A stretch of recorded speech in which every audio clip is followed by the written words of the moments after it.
everybody. Welcome. I'm Jeannie Rosner. I think I know most of you, and I've met a few new people today, so thank you for coming. This is Soul Food Salon. So today I have the pleasure to introduce my friend Craig Kielburger. So Craig is the co-founder with his brother Mark of the organization We. It started when he was 12, where he saw an injustice with another 12-year-old in Pakistan who was reading the newspaper. And he felt it was just not something that should go on. So he masked his other 12-year-old friends, and they started something called Free the Children, which was the inception of this organization that's become We. So basically their big goal is to empower people and inspire them to do local and global service work. They're present in 9 countries right now. We have the pleasure, our family went to Kenya this past summer with them. They helped organize a safari for us prior to actually going into the villages. And then we spent about 4 days in the local village, and it was the most inspiring experience. It was really life-changing. We interacted with the locals. We went into their medical clinic. I did a little bit of teaching there. We went and collected water at the Mara River. We really met the locals, and they're just the most joyful people, yet the most poor people I've ever met, which was really, it was a life-changing experience. I recommend. I know there's a few people in the audience that have been on the trips through the We organization, and I believe you have family trips at 3 other countries, or 3 countries total, which I think Craig will share with us today. So we learned about Craig and Mark through our cousin David Baum. Many of you may have come to his event. He was here about 2 years ago, and if you have an hour of time in your life, go on my YouTube channel and watch his video.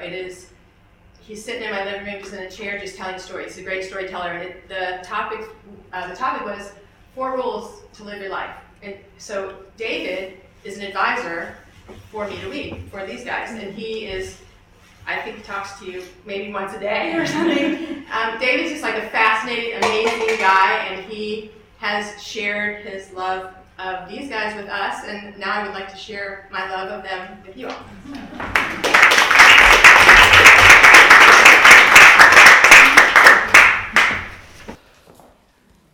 So when Jeannie asked me to come over, I was all excited because oh my gosh, there's going to be cooking and food. She's like, cooking the other days. As I'm sitting here, I'm like, I got to fly back. The kimchi one sounds phenomenal. So my apologies, there are no food recipes.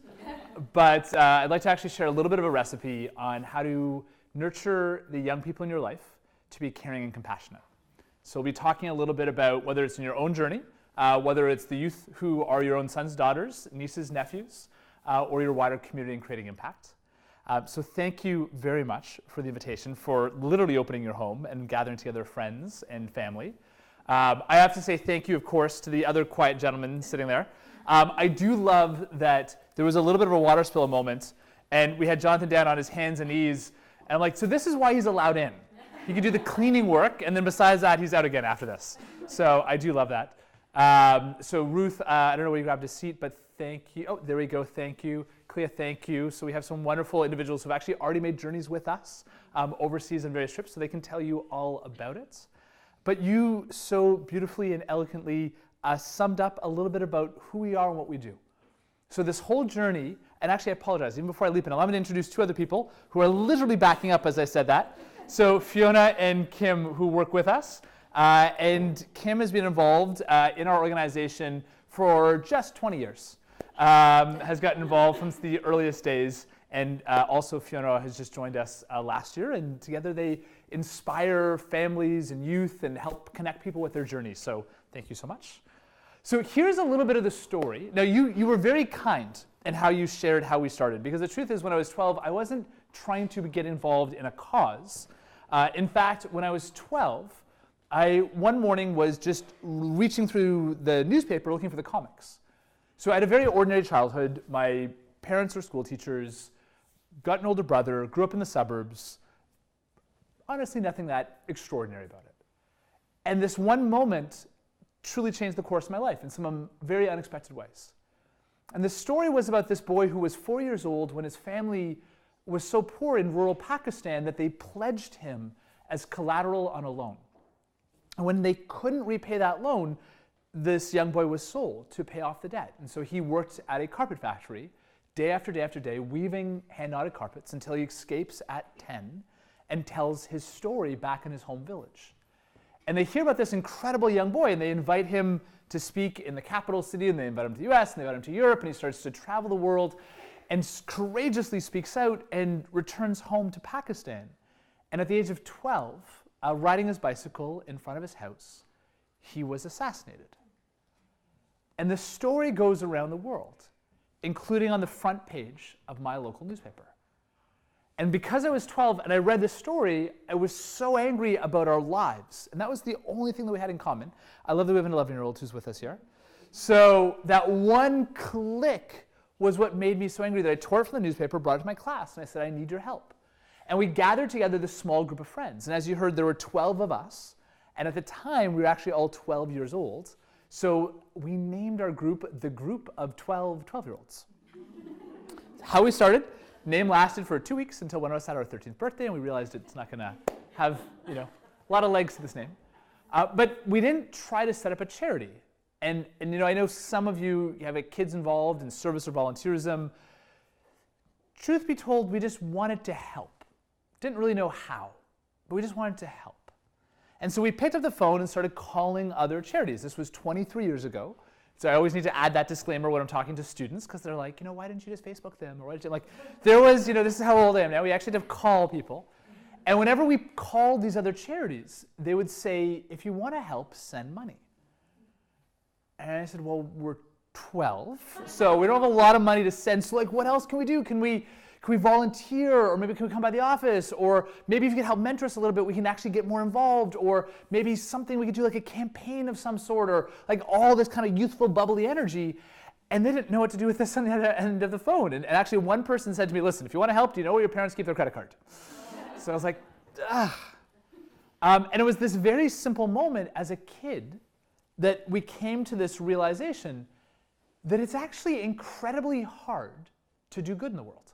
Or let me rephrase it this way. It's not easy. It's not easy if you're 12.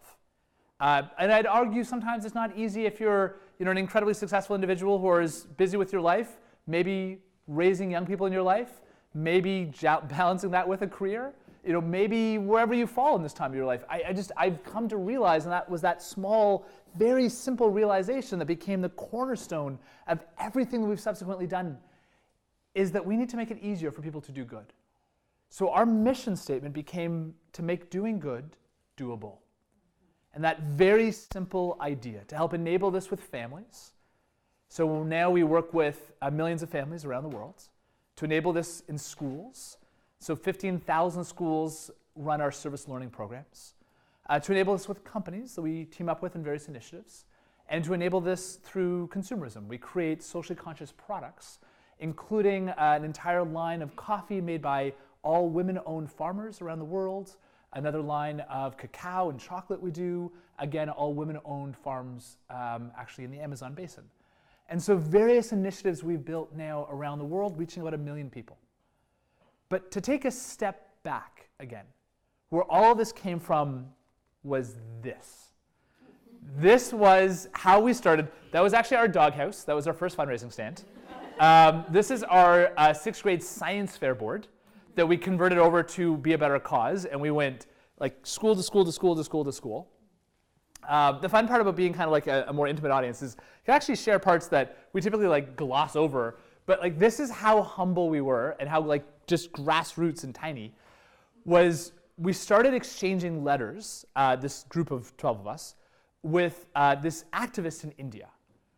And local librarian had found him on microfilm about his story and wrote back and forth. Again, all these stories I know are subsequently differently thanks to all this out of Silicon Valley, but so sent him these letters and he said, you're never going to really understand what's going on here unless you come and see it yourself. And so armed with this letter as a 12-year-old, I was like, that is such a good idea.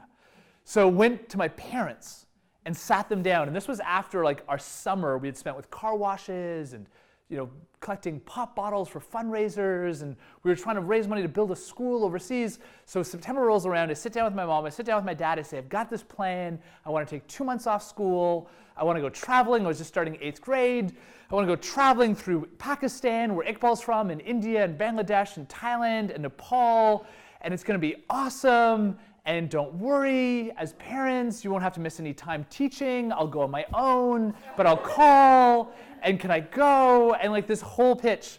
And my parents just sat and they just like, it was so much, and then they just cracked up laughing. And I was like, I didn't succeed. And my mother said, Craig, you're not allowed to take the subway by yourself. So you're not going to Asia by yourself. And then I asked again, and I asked again, and I asked again, and it legitimately became a bit of an obsession. I was really passionate with this. I was researching. I had a map on my wall, like the whole 9 yards. And my mother actually, at one point, banned the word Asia. She said, you're not allowed to use the word in the house. Like, that's how incessant I was. And then finally, in this one moment, my mom looked at me, and I'd been asking or hinting or something. I was pushing the boundary. And she said, you're not allowed to ask, hint, or even think about it unless you have already raised like half the money and you could prove that you were safe. And until then, I don't want to hear another word about it. And I remember that moment going, yes, like success. I knew what I'm aiming for now. And so collected just this itinerary. I found a chaperone who was 25 who was willing to take me. A family friend. He was going to go travel to Asia to find himself after he finished university. I said, please find yourself with me tagging along. And by the way, I have a full schedule where you can go. And raised half the money shoveling driveways and just saving up with snow and et cetera. And so eventually made this journey. It was about 8 months later. So I was 13, I had my 13th birthday on this trip, traveling with this friend through 5 countries in South Asia. And it completely changed our lives in the most unexpected ways. Like this journey, we were literally going on raids and seeing kids being freed from human trafficking situations around the world and seeing them being brought back to their families. We were spending time, we just walked into the Mother House in Calcutta and spent time with Mother Teresa.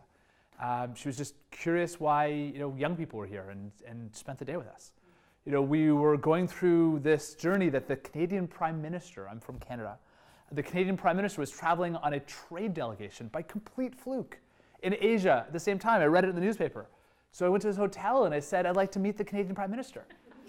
They said, buzz off, kid. I was like, So I wrote him a letter and I got it photocopied and I started just sliding it under the door of every room in the hotel thinking I'd get him eventually. This is what happens when your kids travel without chaperones. So it made sense in my mind. Turns out you're not allowed to do that. Security stopped me. And this really bemused security guards, when I told them what I was trying to get a message, it's like, kid, this is not how you get a message. And he said to me, it's like, see this board?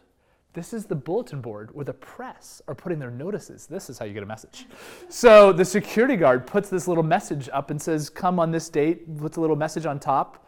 And the Canadian Press Corps shows up with CNN and BBC and whatnot, and with 2 freed child slaves we brought to this conversation and just kept traveling. After that, called home 3 days later, my mother answers going, what is going on? And you're on the front, you're thin, skinny. It's my mom's favorite line, she's like, the press are trying to, it makes it sound, I don't know where my son is lost in Asia, what's going on? Like before cell phones. Changed the journey back to Pakistan, met the Canadian Prime Minister, and returned home. And so this journey had this very unusual impact on my life as a kid. And the more interesting output of that was it got a little bit of media attention. And we started getting these letters. And again, before email, it was literally a scene out of a movie where they came with these cloth bags and they would dump just hundreds of letters on the floor of our house. Because it turns out you're not allowed to keep the cloth bag. So the mail guy literally would do this and go like that. And then we'd have our living room was just this mountain of mail. It was so surreal. And we'd have assembly lines of kids working on envelopes, mailing information back to people. This was before mail merge, and all these things to just send here's the organization. This is what we're doing. It's an organization run by youth. It's young people making a difference.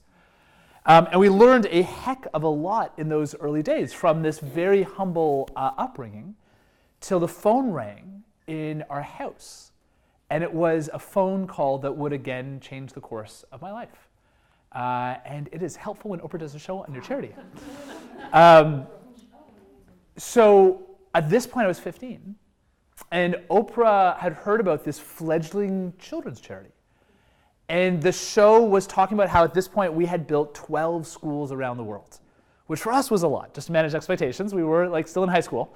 So 12 schools we had fundraised for. They were very simple schools to manage expectations, like one room, simple school huts, etc. So Oprah was doing a show on kids making a difference. And because it was Oprah, everyone got a surprise. And the kid before me got then President Clinton called in, and after me, I can't remember, some tools or something. And for me, the surprise was this young boy from Pompton Lakes, New Jersey, who walks out with a giant novelty check. He'd heard about what we were doing. He was inspired. He wants to help. Brings out the check. That's the surprise. Everyone claps. It's supposed to be the end of the segment. And then Oprah turns, looks to me, looks at this young boy, and her exact quote was, "I'm Oprah. I'd like to build 100 schools. We'll be right back after a commercial break." It was literally that surreal and fast. I was like, what? Like it was just surreal.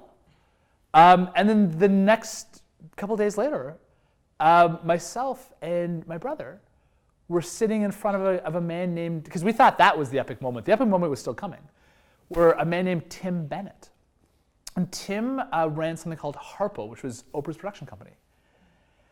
And Tim looked at us, and he was just shaking his head.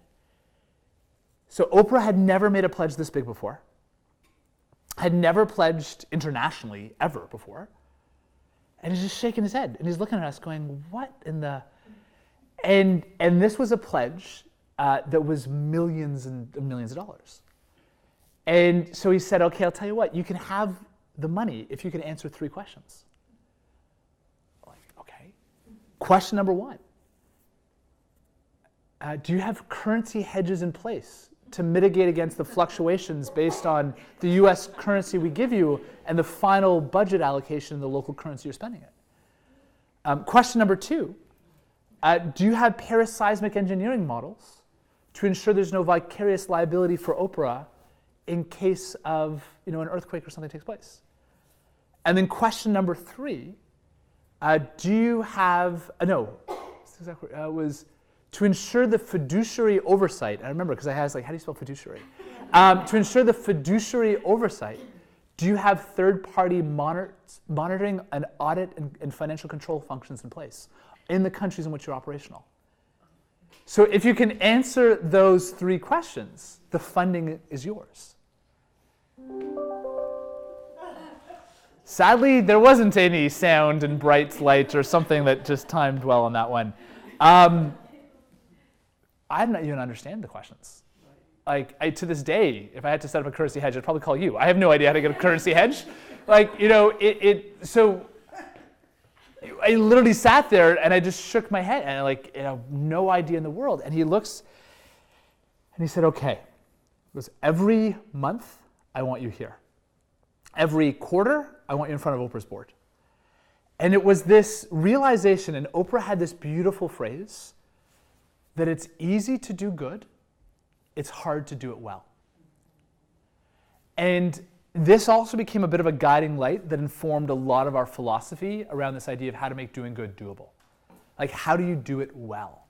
And we realized that in full candor, we had a lot of idealism, but a whole lot of naivety. Walking in, like when we initially started the charity, we were literally kicking down doors.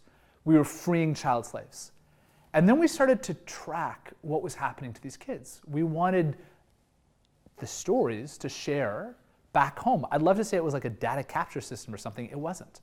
We just wanted the stories of these kids.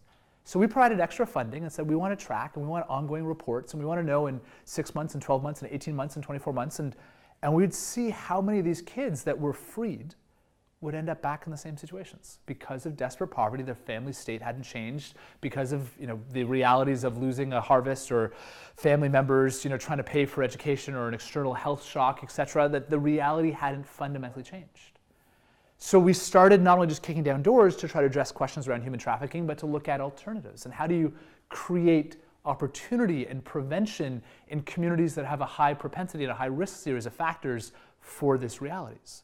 So we started creating things like schools. And again, when you look at Oprah and others who, and I give a huge tip of my hat, because Oprah had this, in a true, like, listen, Oprah's an incredibly nice person, but she is like Jack Welch on steroids. She's fundamentally like, get it done. Like that was her, like a problem, fix it. Just fix it. Doesn't matter how, just fix it. And she would say that often. And so when I look at something like our school enrollment would peak at some point, but she and her team wanted to know what was the delta between the full enrollment that we were achieving and the total number of kids in the school community, and why was that delta not involved in school? And so in essence, to do a needs assessment of the communities and sit down and look at those most vulnerable. And so many cases, we would hear things like it's cultural, and we'd sit with the community and say, is it cultural why girls aren't going to school? In some cases, maybe-ish, but in most cases, it's more economic than cultural.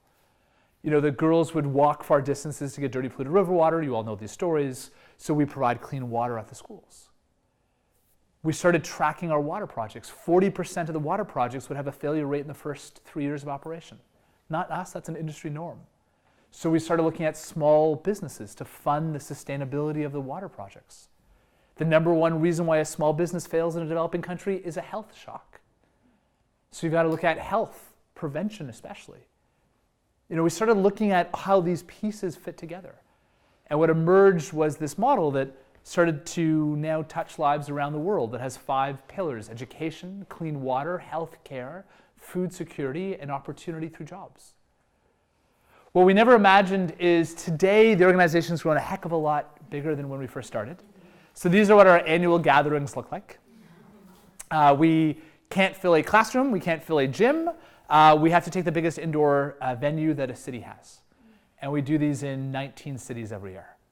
So bringing together young people and families who are changing the world and helping to celebrate and engage them. So that's a little of my story. And it has been a heck of a lot of fun over the past 23 years, I'll say that also. But in that whole making doing good doable, I want to share a little bit of what we do, but also with an invitation. So there was an interesting study that was done around the world, and they posed a question to parents. And they asked parents to complete a sentence with the adjective of their choice. And the sentence was, I would be a successful parent if my child were. And they're looking for one word to complete that sentence. That idea of I'd be a successful parent if my child were. And if I can be so bold just for a moment, and I know traditionally this is usually a person stands up here and speaks, but if I could actually turn it over to you for a second, if I could ask if there is a word that you would use to complete that sentence, just one word. I'd be a successful parent if my child were. Whatever it is that word that is your North Star that you might choose. Heartful. Heartful. Beautiful word. Sorry? Enlightened. I love that. You are not setting a low bar for your kids. I love that. Forget cleaning the room. I want enlightenment. I love it. I love it. Balanced. I like that. Look at the busy nature of so many kids' schedules today. It's an interesting one. Generous. Beautiful word. I'm biased, but beautiful word.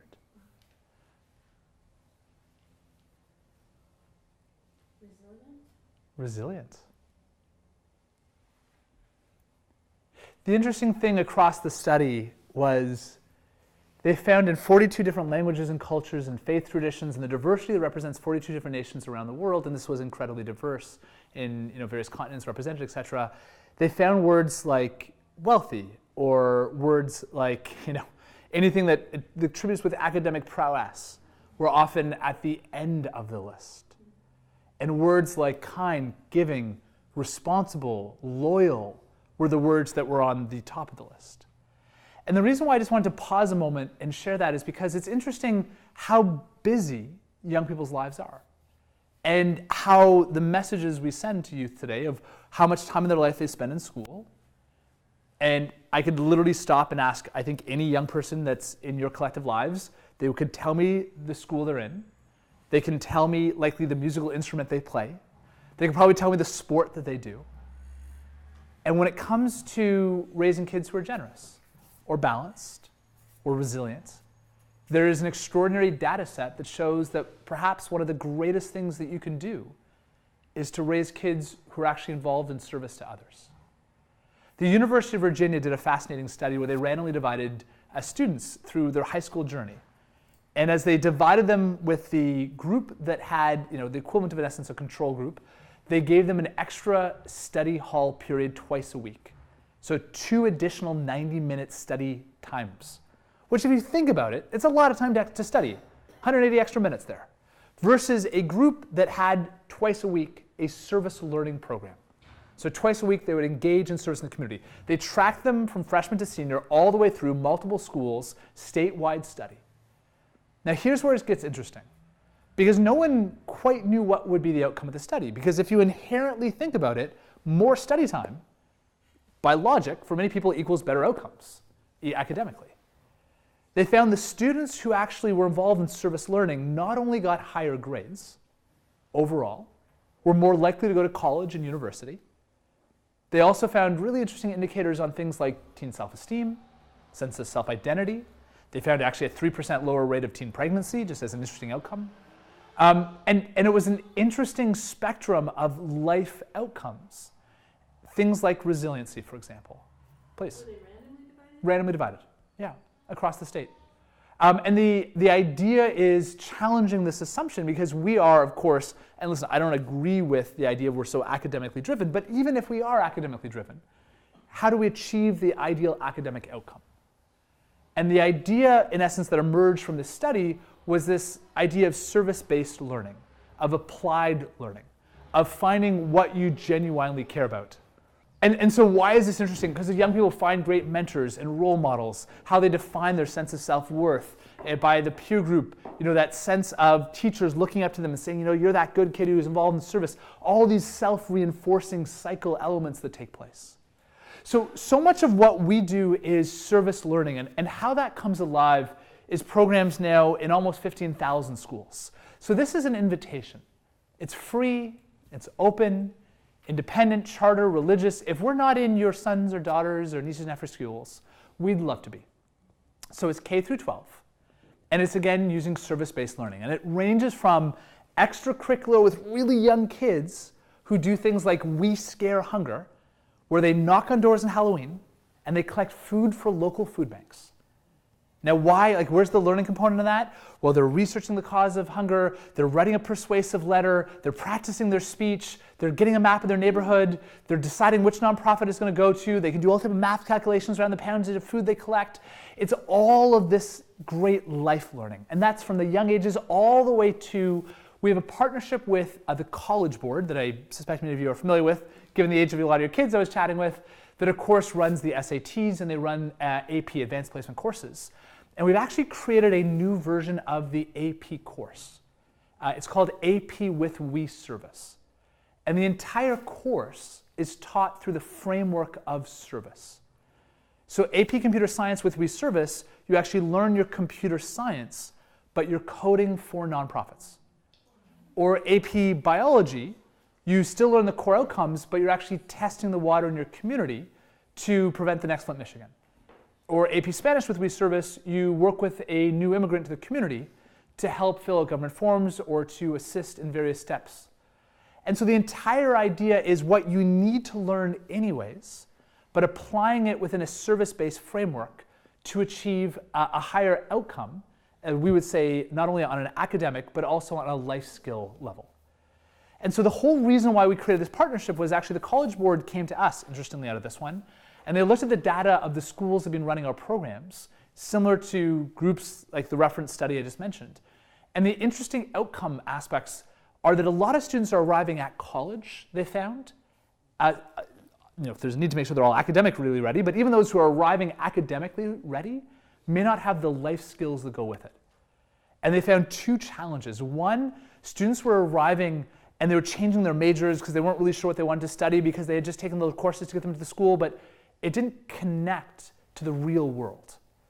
And so they wanted them to experience, while they were even in high school, through the safety of the AP as a catchment, the opportunity to tie what they're learning to the real world, to say, you know what, I actually do want to do computer science, because it's not just a check mark on my scorecard or my transcripts, but it's actually a thing I can use to solve a real problem in this world. The second reason why they did it was they found that How we do our program is often a self-directed service project. So students have to self-direct. We have an entire support system in place, but it prepares you for more success when you hit university, because suddenly you hit university and there's not a teacher hovering over you, mom and dad aren't there over you. The ability for early self-directed learning sets up for greater life success. So it's an interesting thing to think of, because I know that a lot of you are very actively involved in the schools where your kids go. And so whether it is, the whole program we run has elements that include every week a new curricular resource, every month a new service campaign, professional development training for the teachers. We have Skype and various service systems to support those schools with inspirational talks. We have apps that allow you to track your service and plug it into your university application. All of these resources exist. We run summer camps for youth that teach around service and leadership, and even youth volunteer trips that I'll talk about more in a minute. So schools have to opt in. So they can either have the traditional system, so they have AP courses, or they can have AP with WeService. So the school has to self-opt in. So here's, by the way, actually, for those parents who always want to give their kids a little bit of an angle in school, when you do the AP with WeService, you actually get a notice on your transcript also. So it is the first on AP transcript ever notice of service tied to a course. So the other reason why we created this is the university registrar's offices can't make heads or tails out of the typical resumes they receive from students. Because when it's accompanied by a CV that says you were the president of the local whatever club, what does that actually mean? Did you learn anything? Did you take a leadership role? What did you actually do? So this is an objective, quantifiable, minimum 40 hours per course measure in place, validated by a teacher with key check marks on your learning framework. So when the college registrar office looks at that, they say, aha, I actually understand the courses, I understand the subject matter expertise, I understand the minimum hour requirements, and I can validate that that student is involved authentically in service learning. So it's something that I would say it's still making its way more to the West Coast. We have a higher adoption rate on the East Coast. But with, frankly, the group of parents in this room, I have a feeling we're done. So, if you're interested to knock on the doors and to help onboard respective schools to the program, yes, so it's free, it's simple. You still have to do your AP tests. Doesn't replace that for the students, but it is a way that all of your experiential learning in the course is complementing core learning outcomes. And again, whether you're in AP or whether you're in middle school or whether you're in elementary school or high school, the entire gamut, we have programs that are available for those students. So here's why we're excited about it. Academic learning, life skill, engagement in the world. As a byproduct of this, it's kind of cool also. These students do 8.8 million volunteer hours of service last year. They collected 2.5 million pounds of food for local food banks. They raised $24 million for thousands of different charities across their communities. It's cause inclusive, so you can help any charity. So these are the byproducts of all of these amazing young change makers. So I personally believe that we need a national service project. I love the Peace Corps and AmeriCorps and Teach for America, whatnot, but it's a very, very small number of students who will ever have the chance, due to finances and other realities, to ever experience that. So how do we ensure that every student, and one of the cool parts is I know the schools that are probably represented here are disproportionate in certain socioeconomic indicators, but actually 72% of the schools that run our programs are Title I eligible, so free or reduced lunch. So looking at this idea that can we actually see students not as problems to be solved in high-risk communities, but to see the students as the problem solvers. So that is an invitation that we put out to you as parents of students. I also want to put an invitation out to you just as individuals who want to create change in the world. So we find our core demo, who overwhelmingly engage with us, no disrespect to the guys who are here, thank you for being here, are disproportionately women and daughters, or moms and daughters, or grandmothers, and 3 generations, etc. And there's this amazing network of extraordinary women who are creating change in the world with our organization across America and around the world. And so we created a resource called We Families. And it is, when I say families, very inclusive. It could be a single individual, anything. The idea is every week we just put into an email tips and ideas to make a difference. They are literally recipes, but to change the world. They're conversation topics around the breakfast table. They're ideas for small, simple actions. For example, we recently shared a story about Archbishop Tutu, who is Of course, a religious leader, but more, in what we're talking about here, an iconic social leader. He is a Nobel Peace Prize winner, and he talks about how the newspaper is God's to-do list delivered to your front door every day.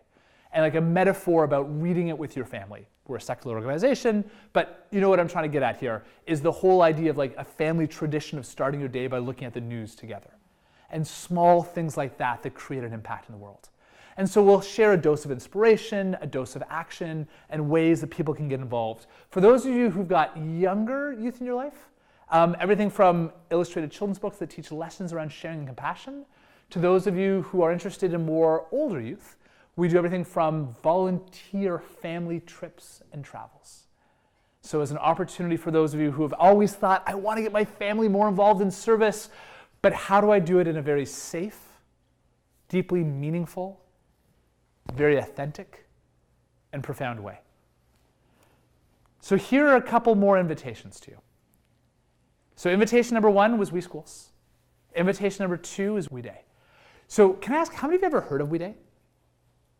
Okay, got like a third. Thank you. Appreciate that. How many have actually ever been to a We Day? Okay, like the same people pretty much. So, okay, thank you. Small but mighty group in this room. We appreciate that. So what is We Day, in case you're curious? It is the experience you bring your family to discover the cause that they want to change in this world. It is the Super Bowl of doing good. It is a stadium filled with 15, 20,000 people who are coming together, the vast majority young people, to learn about causes and to be rewarded for their service. It is fun, it is loud, it is exciting. A third of what happens on stage are nonprofits and like institutions, and not just like boring lectures, but they are like inventing things, and they got robots, and they're testing water, and they're solving problems, and they've got their ideas of how to change the world, and they're doing spoken word and poetry, and they're interviewing, and they're in conversations. A third of it's young people, so they're talking about how they've made a difference. They're highlighting causes that they're involved with. It's this whole smorgasbord of amazing causes. Sometimes it's like 30 seconds, someone just pops up there and shares their cause. And a third of it are the icons who have changed the world, and music and celebration. So it's one of the only events that you will ever see like Jane Goodall hanging out with Malala with J-Lo in the same stage. So it's this amazing collection of people who have changed the world. But allow me to kind of articulate it this way. Like previous guests who have joined us, and these people give their time, they come and they're inspired. It's the Dalai Lama. It's what was with us, Elie Wiesel. It's Richard Branson. It's Muhammad Yunus. It's Gorbachev. It's Kofi Annan. It's all these great speakers. And then it's change makers. It's actors, and it's Demi Lovato on mental health, Selena Gomez on ending bullying in this world. It's oh my gosh, people looking at, obviously gun control right now, to like you name the cause and the issue that you see, it comes alive. If you've ever wanted to try to light a spark with a youth in your life, bring them here. It is fun, it is loud, but most importantly, it's inspirational. This is a quick clip. We Day is more than a one-day event. It launches a year-long series of actions to better our global community. And we make that commitment today. I know we all have some weaknesses, but it does not mean that we don't deserve to be special. We Day is all of you, the few, the dedicated, coming together to change this world. Tonight, we are young, so let's set the world on fire. You can be from anywhere and you can do anything. You guys are awesome, We Day.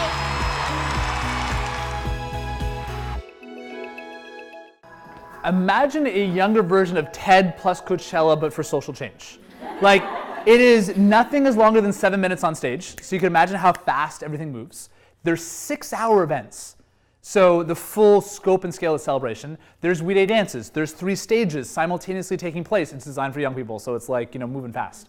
It's a ton of fun. It's broadcast prime time. ABC does a broadcast of it to celebrate service across America. If you are interested, sincerely, come on out. You will have, I promise, a blast. But most importantly, the young people in your life will love it. Our next one is in Kentucky next week.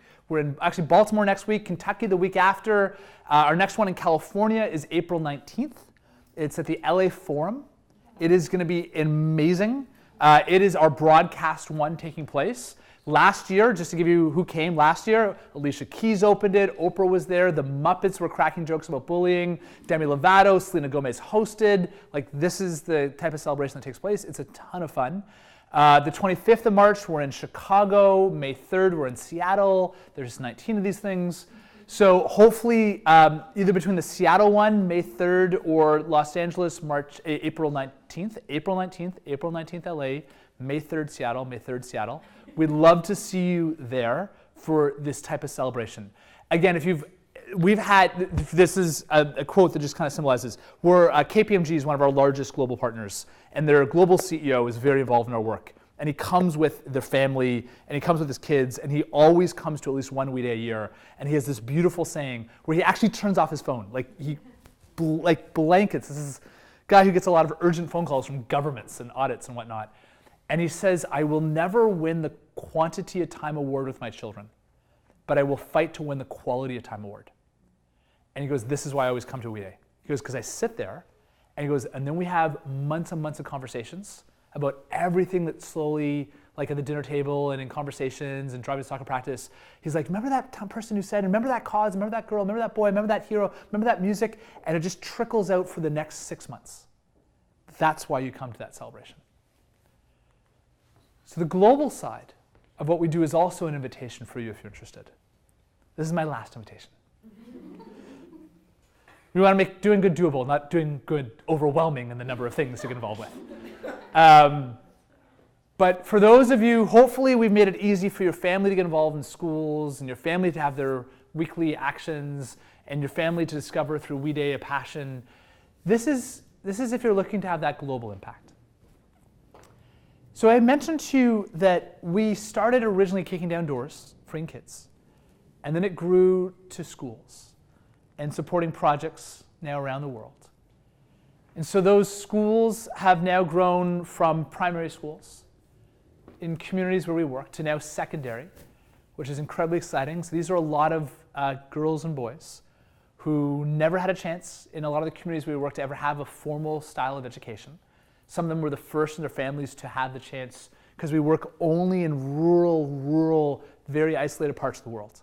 So in a lot of the parts of the world, they would be the first in their families to finish elementary school.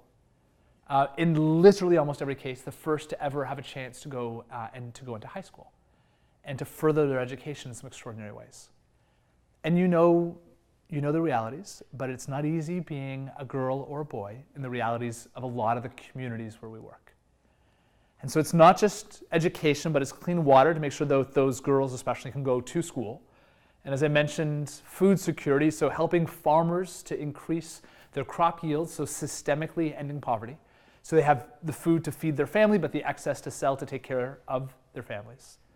Healthcare, so mobile medical units, medical clinics, and full-on hospitals. And opportunity, so businesses, disproportionately women-run businesses, such as cacao, is what you're looking at here that goes into chocolate, that is owned by entrepreneurs to fund the projects. So on average, after 5 years, we leave, and the entire villages are self-sustaining. How we design this model is economies of scale in villages. So each village will have a primary school, 4 or 5 or 6 will share a secondary, maybe 20 will share a hospital, and an entire catchment region we're now going into university and colleges to ensure that we can actually provide the training for the next generation of doctors, of nurses, of teachers, to enable an entire province or state to lift themselves fully and forever out of poverty. And so this model is something we're passionate about. We'll connect links between schools here and sister schools overseas. So if you have a son or daughter's school that's ever been looking to have that sister village connection, it's a really beautiful experience, incredibly inspiring. And this is an example of one school. Some of you might know Castellea. So Castellea has a sister school called Kisaruni that we had the honor to build as one of our schools. And so Castellea, Kisaruni, now has this link where students go on service trips every year to visit their sister school, where faculty has come from Kenya here to learn and to teach and to bring teachings back. And we're now even bringing some of the faculty members from there to teach at what we're now doing with post-secondary education. Here's a very brief clip.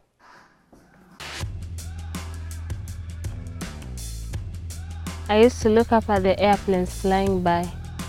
I dreamed that one day I'd discover a whole new world.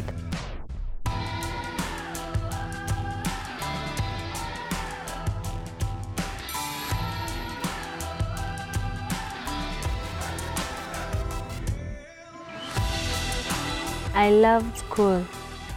I loved to learn. I loved the environment, all of it. That year, the last girl we admitted became Oleleshua's first school president.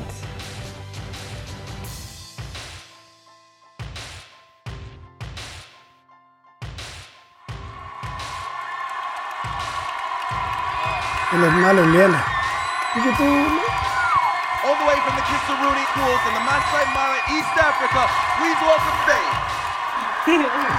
Being here is a chance to say thank you. Kisaruni means a safe place in our language, and that's what you have helped give us.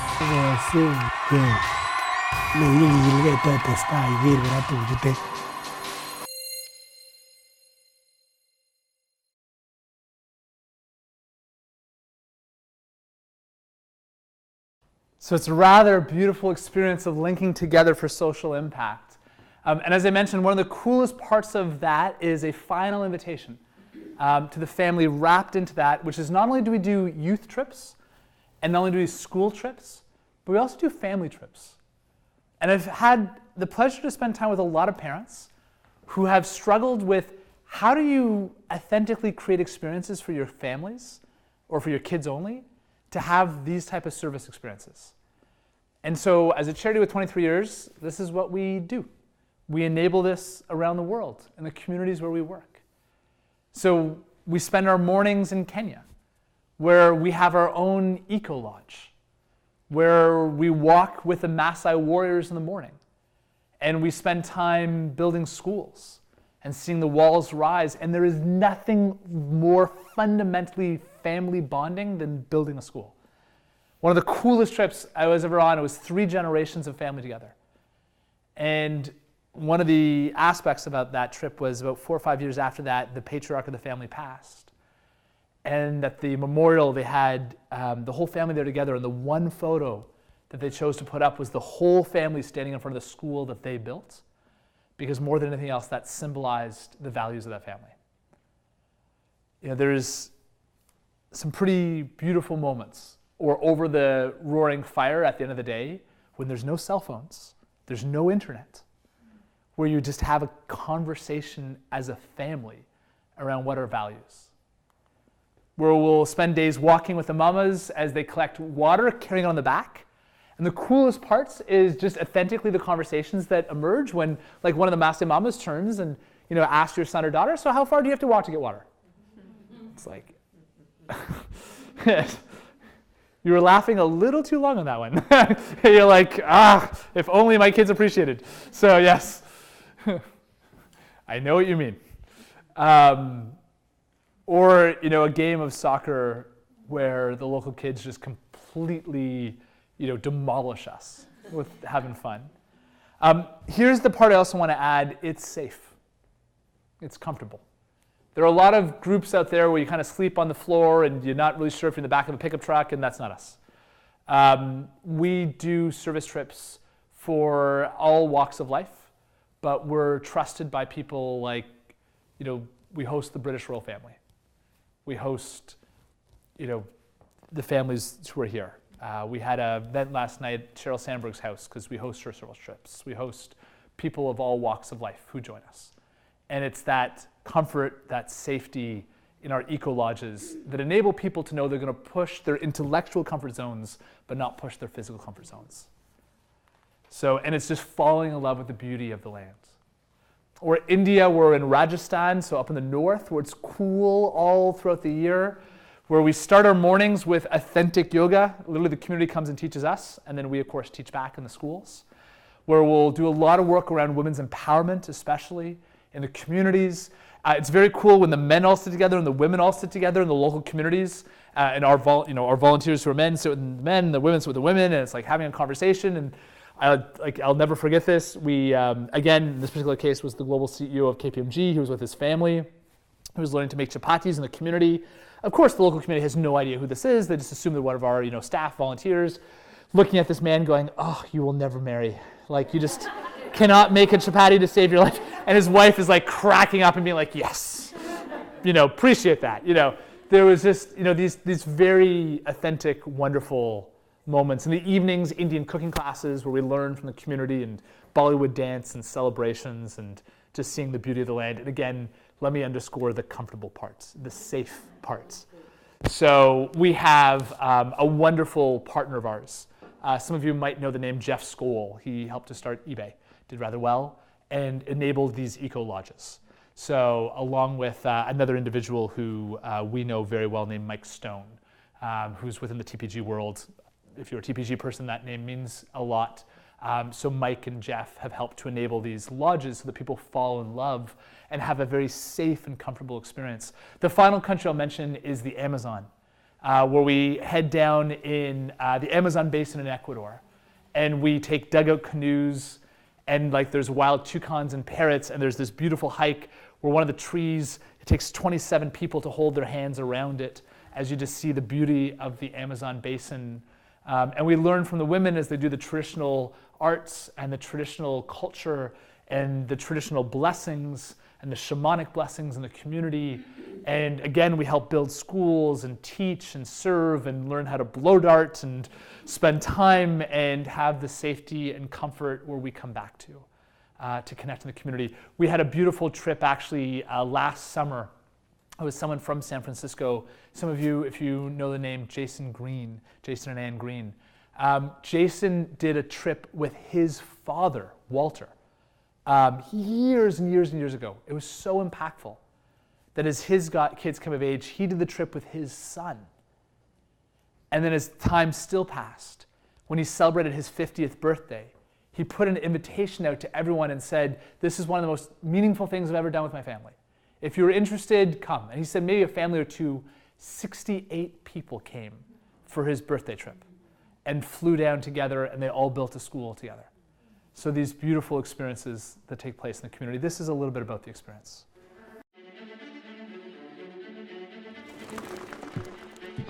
Have you ever learned the way of the warrior? Have you ever walked in the footsteps of kings? Have you ever danced on a mountaintop? Taken the road less traveled? Healed your spirit? Or bridged who you are and who you want to be? Me to We can take you there. But here's the thing. When you do find yourself immersed in a new culture, things that seem different aren't so different after all. With every step you take, every smile you share, every new connection, you can travel with purpose. Have you ever had an experience that changed your whole world? Me to We can take you there.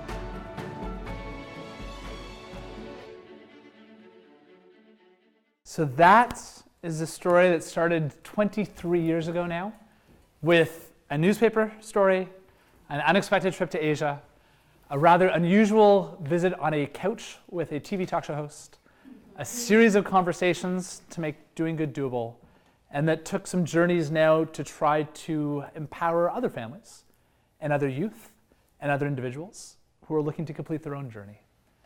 So I hope that you enjoyed. Thank you.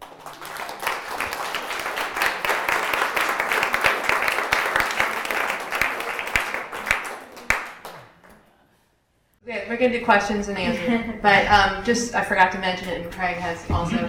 There are books in the dining room for you all to grab if you'd like. One is Finding Meaning in a Material World, and then Craig and Mark recently just finished this book. He's on a tour with this, also with Holly Branson. It's We Economy, and why don't you tell us what it is? And they also have Rafikis, which are little bracelets for everyone to grab. And if you want to take some of that stuff, if you want to make a donation, if you can, to the We. Yeah, please feel free to grab them. Yes, donations optional if you like, by all means. Most importantly, please spread the message. So we should have enough for everyone. This is, Meet a We was a book that my brother and I wrote a number of years ago. It became a New York Times bestseller, helped to really grow the organization. It talks a lot about, as an individual, how to create change. And then the We Economy was one that just came out on Monday of last week. So hence literally doing the book tour on it right now. And it really looks at how to create change in your workplace. And so those two, if they're at all helpful. And lastly, as Kim is modeling, and I'm wearing here, these are Rafikis. So they're actually handmade by a woman artisan in East Africa. And what's rather cool about them is they are part of the traditional Maasai culture. But more than that, they each give opportunity. So we developed a rather unique program called Track Your Impact. It's a technology that you can actually put your code online, and you can see geotag exactly where your impact was delivered to change a life and what you gave. So no longer that kind of I drop $1 in a tin and hope it goes to someplace, and that idea of transparency of impact. And so this lets you literally follow your specific item to know where your resources went to change that life. So rather cool, shareable stories, kind of fun to share with young people in your life, easy to wear. So please do feel free to grab a couple if you like. And your items are sold. You want to talk about where some? So a part of what we do, and I know it seems like some people say we do a lot. It all comes back to this very core idea of making doing good doable. So whether it's engaging as, again, our 4 audiences, we schools, we families, we companies, or we living. So on the we living side, we create a whole line of women-made artisanal products that create impact in the world. And so hence, chocolate and coffee and artisanal items. So yes, you can walk into Nordstrom's or Bloomingdale or Macy's or Neiman Marcus, and these items are handmade by women artisans, and we help bring them to market. And the proceeds, of course, go back to empower the very communities where these items originated from. Cool. Any questions? Please. First, forget it. It's hard to talk after you because you're just off the charts. Remarkable. College level. Sure. Why are you? If not, are you looking to be? We don't want them to stop after high school. And not everybody's as driven as you in high school. That's just a mind-blowing story. Do you have opportunities? Do you want to be in college? Do you have opportunities for internships? You mentioned Peace Corps. Are you guys in your next number 175th venture going to do something like that with kids, young adults? Yeah. Where are you there? So to be candid, college is not our core area. Okay. We can still serve college students. And the main way that we do that is through either the opportunity to do service trips with us abroad. So those are perfect for college age. Some students can even get credit. So like Ohio State University, they do the faculty of the medical faculty do their placement in our hospitals. Or like there's various institutions that do their placement and completing their practicum for teachers overseas. So there's a whole slew. Or they could just sign up on a generic trip and with a whole bunch of buddies and friends, go build a school and have fun also.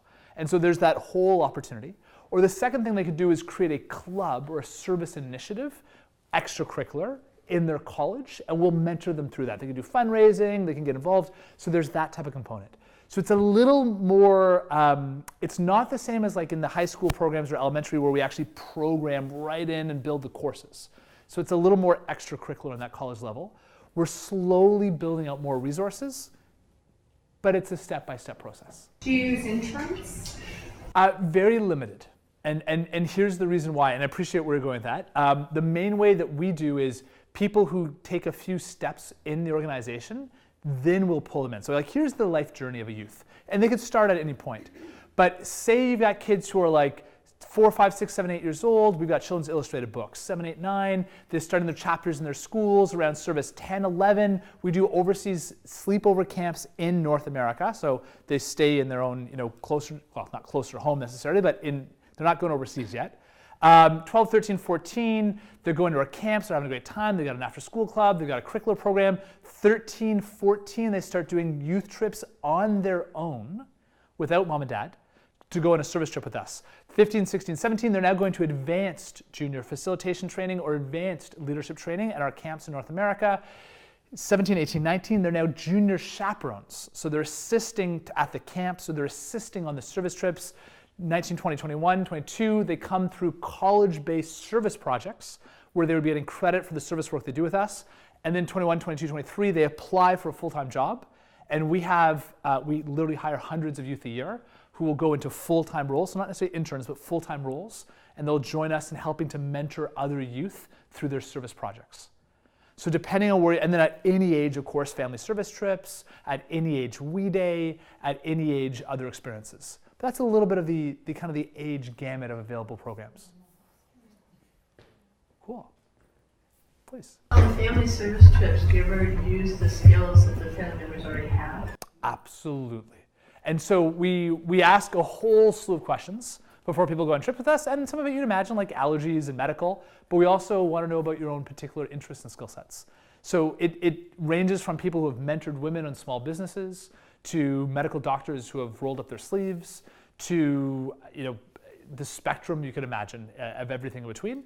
And then how we would say is that we always find the right role for that person. So even if you got like an 8-year-old, we'll do things like Iron Man or Iron Woman, and they're like bending the iron that goes into the rebars, and you're like mixing the cement, and so it's finding that whole gamut no matter where skill sets are.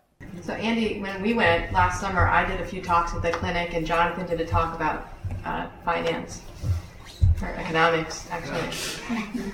I love you, like, whatever he does for a living. Well, he was doing his talk, and I was doing mine at the same time, so I didn't go to his, but yeah, so. But not hands-on. No, I did a talk in their clinic, and then I did it to the Kielburger girls. But in terms of... No, it wasn't any like real medical. Performance. Her husband's a cardiac surgeon. So she's an OB/GYN. Yeah. So as long as we have a program. So we have a program. So like, do you know CHG? We have a program where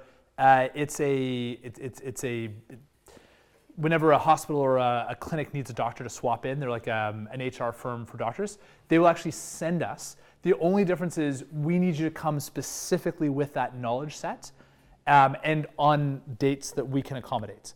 Versus they can come at like any point and we'll ask you on the trip, hey, what do you want to do? If you are specifically coming on a medical, as a medical practitioner, we just need to slot you on those dates. And that's one person, that's not a family. You can come as a family or one person, however you want to approach it. But just you are slightly more complicated for us. But we certainly can accommodate it. No, in full clarity. So we have what we're seeking to do is to have 4 external medical experts per month into our medical projects, specifically in East Africa in this case, to do a mix of teaching. So we're just in the midst of opening a medical college and in the midst of direct practicing.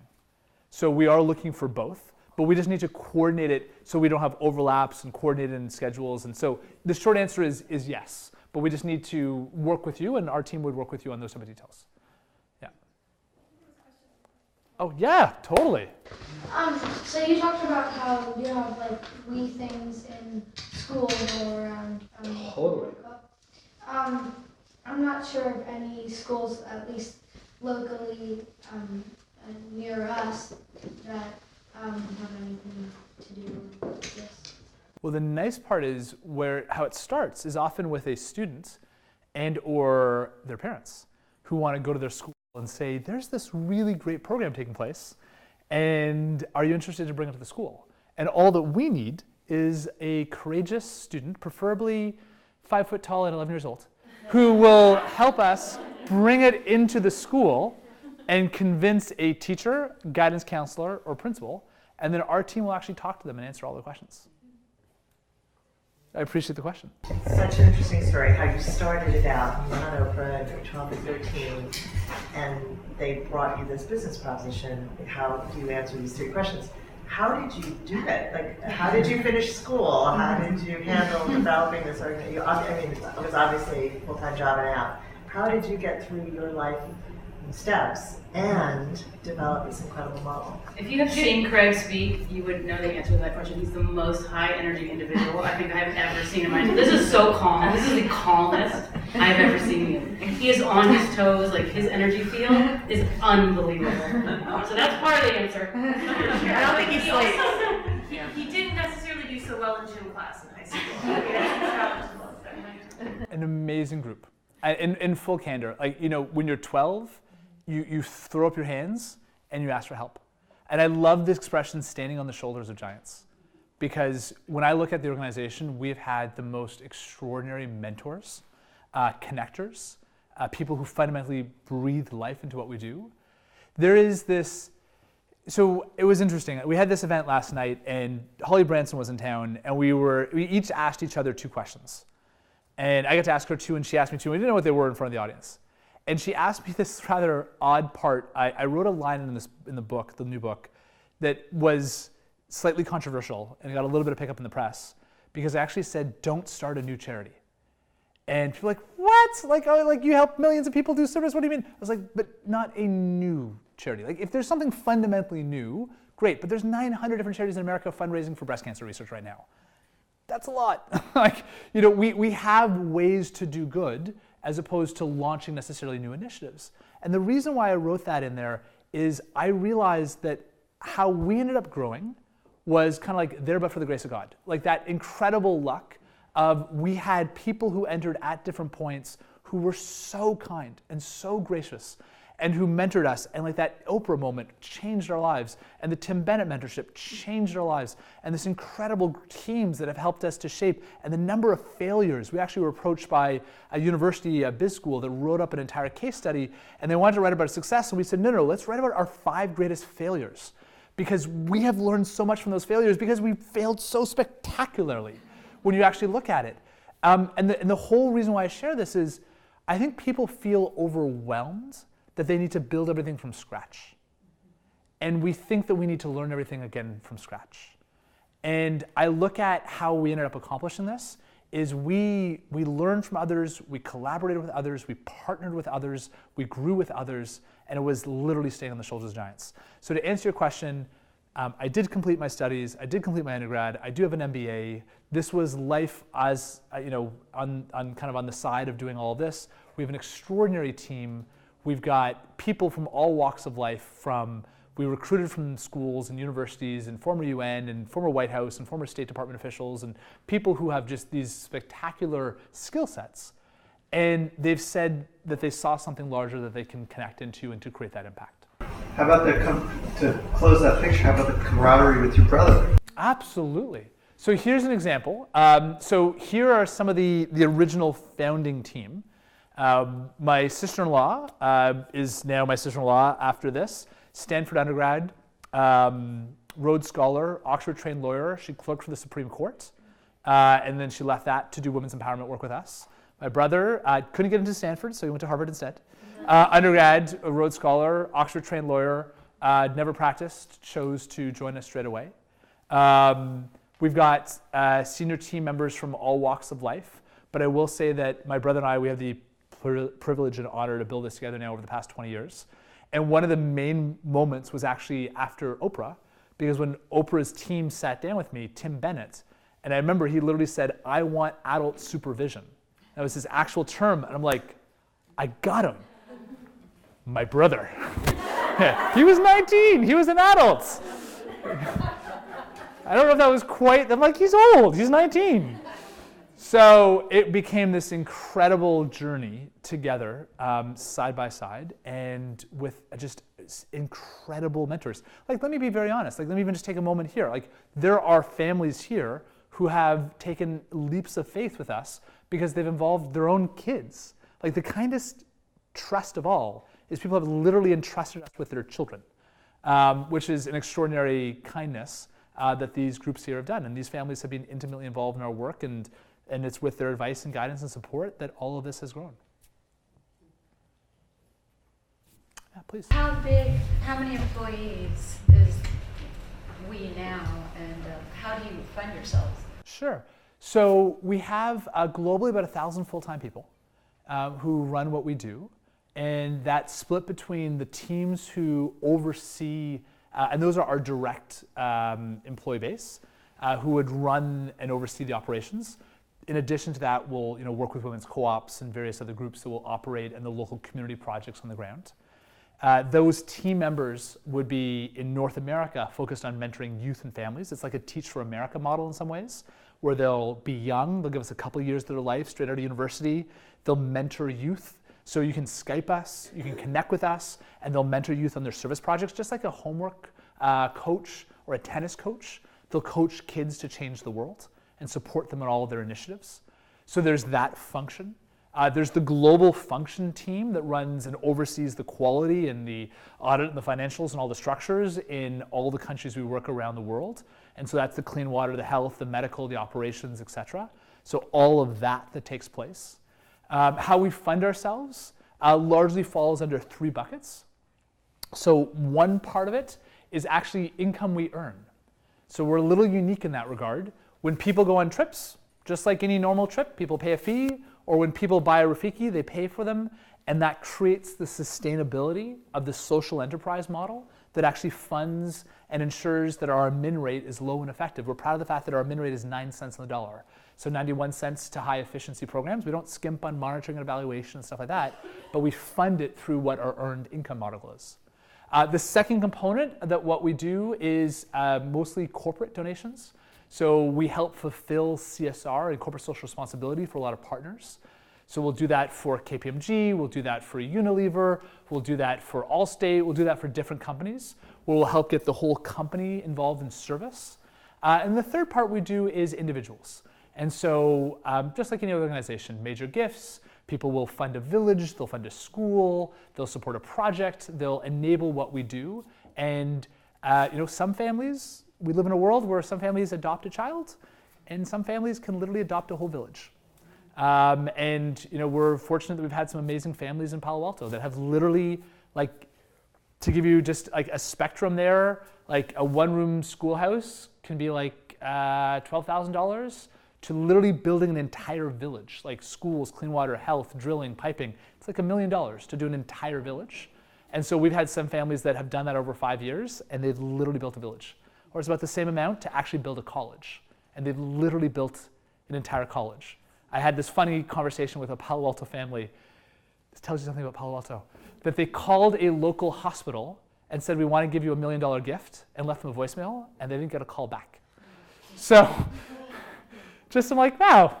So they actually called us up and said, you know what, let's build a village. So, hospitals are still necessary, but it's a relative statement of the world of the amount of impact that people have, particularly in this postal codes, are astounding. So, indeed. Of the individual donation dollar, what is the percentage that goes to that project? Because of something like Donation Navigator, you see the percentages, what goes, which is really important. Absolutely. So here's the answer to your question. It's 91 cents is our direct to project ratio. The reason why, so of charities of our budget size, the average is 27% is spent on fundraising. And fundraising alone, not even fundraising on admin.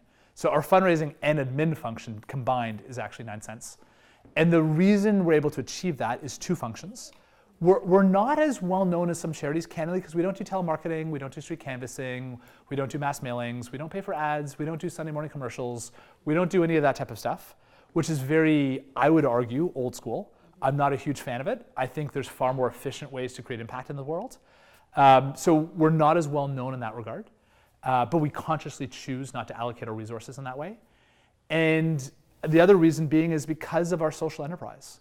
We have the long-term dream of creating the sustained revenue to fund 100% of our admin rate so that every penny donated goes directly to projects.